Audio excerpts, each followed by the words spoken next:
Yo, I'm Brendan, and today I've got a little bit of a different video for you. If you're in college or you know someone in college and you want a strategy to become a millionaire or to retire early as fast as possible, I was thinking about how I was irresponsible in college and how I would do things differently if I had another chance today. So today I'm going to give you the 10 steps that I would use to become a millionaire as quickly as I can to make college actually a useful experience and to set myself up to retire early. The first thing I would do to set the stage for all of this is to set up a goal. And the first bare bones goal to have a chance at retiring early or becoming a millionaire would be to come out of college with a positive net worth. If you're not familiar with that term, all that means is that the stuff you own and the money you have outweighs the amount of debt that you have. If that was everyone's goal coming out of college, we would all be a lot better off financially. But this is just like the B goal. The real A goal, the top level one that I would have in mind that I'd want to shoot for is actually retiring by 40. It's definitely a possibility. It's something that real people can do and have done, but you're going to have to follow these next 8 steps religiously to make it happen. The next step would be to actually make college worthwhile by paying attention, acquiring real skills that can help you in the workplace, asking questions to make sure you really understand the concepts and you're not just there phoning it in, making professional connections so that you can use that whenever you actually graduate, and leveraging the resource that you have right there in front of you in terms of the college and the university and the people and the administrators and all of that stuff. Use all those resources to your advantage, whether that's through getting internships, resume help, resources in the library, learning things about the industry that you're going into. Whatever resource I could find,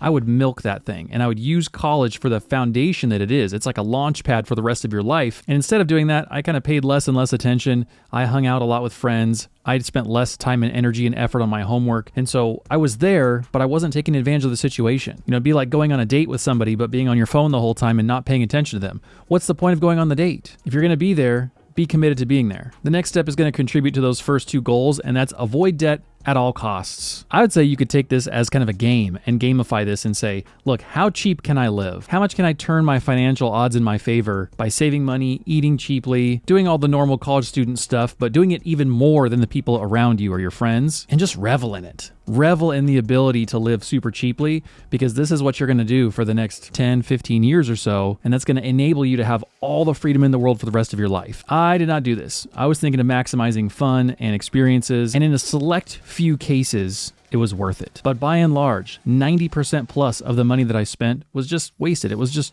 junk. It wasn't well thought through. I didn't have a real plan or intention behind it. And in retrospect, a lot of the most fun times I had were super low budget, just hangouts with friends, or you come up with like a random plan and you end up at a lake and then you get back to Denny's in the middle of the night, and like that's more fun than doing some expensive trip anyway. And speaking of friends, the next step is to avoid distracting, drama-filled people. No matter how hot they are, no matter how interesting they are, they will not help us fulfill our goal of having a positive net worth at graduation, and also being at least millionaires at 40, if not retiring at 40. The people that we choose to have in our life have a tremendous impact on our finances, and if somebody's a little bit crazy, it's not worth having them around. The next step is really the key to getting this whole ball rolling. The way that you're going to be able to graduate with a positive net worth, the way that you're going to be able to set the foundation of your financial life, and that's working. I would work part-time, if not full-time. I would work my absolute butt off if I was in college again. In the last decade since I've gotten out of college, I've talked to people who are still in college, and it's amazing to hear that they think that they're busy. Outside of very select few outliers who work full-time and take classes full-time and maybe even take care of a child or do something else with their life, the vast majority of college students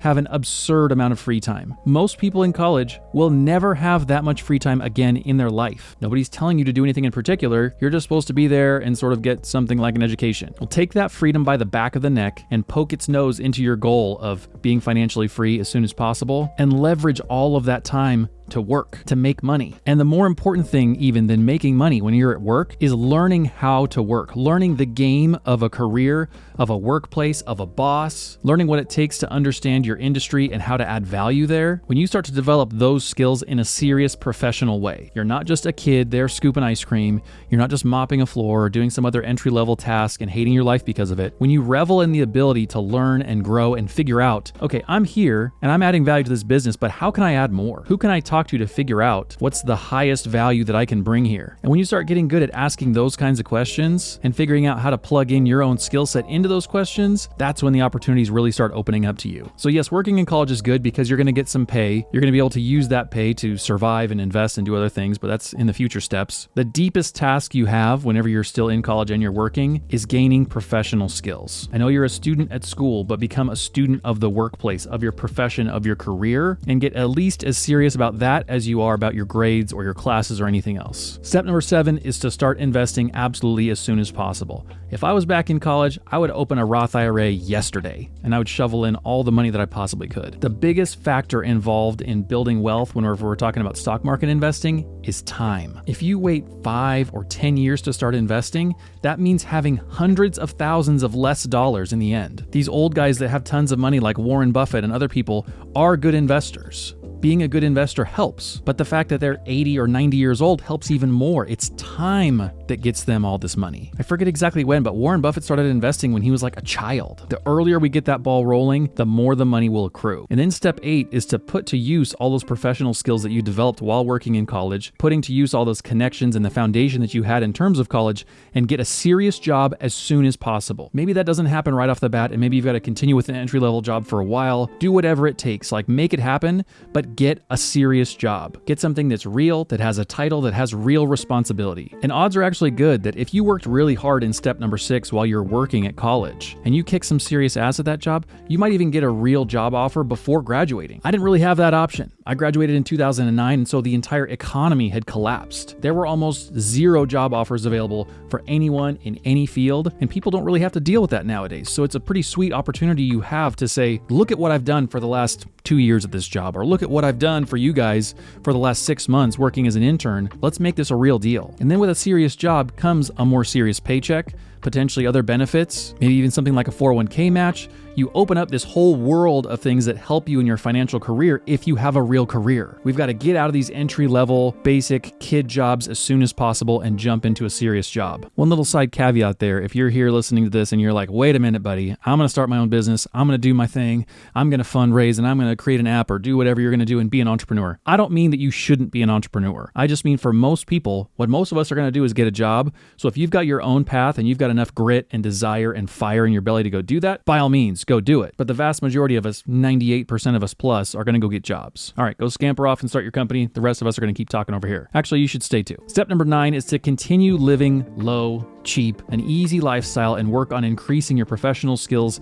and thereby your income. It's really tempting once you get the first real job, once you get the first real bonus check, when you see people around you driving better cars than you and wearing nicer clothes than you and all of this stuff, that comparison game kicks in and it becomes easy for your lifestyle to inflate and all of a sudden absorb all of that nifty new income that you got. We're not going to do that. We're going to continue living cheap. It also is fairly easy for people to get comfortable in their job. Even if you don't like your job, it's very easy to be comfortable and stagnant staying at the same place because it's what you know. But the truth is, statistically, people that switch jobs every 3 or 4 years end up making more money because whenever you switch jobs, there's typically a pay bump. Otherwise, you're not switching. So here's the plan. At your current job now, be focused, be committed to that, kick some butt, but also work to be aware of your competitors in the industry, like other businesses that are doing a similar thing. Maybe they need some help. Maybe they'll pay you more for that help. Pay attention and be aware of other industries that are kind of corollaries to yours that maybe you could hop over into, because maybe if you move over there, there's higher pay or higher opportunities, and your skills can parlay into that. And most importantly with all of this, pay attention as much as you can to the people that you need to know to get there. Be intentional when you meet somebody. Look them in the eye, shake a hand, speak loudly, have some presence about you, because the reality is that's what makes you more memorable. If you're good at your job, you're competent, and you're somewhat memorable, you stand a chance of moving up in the world,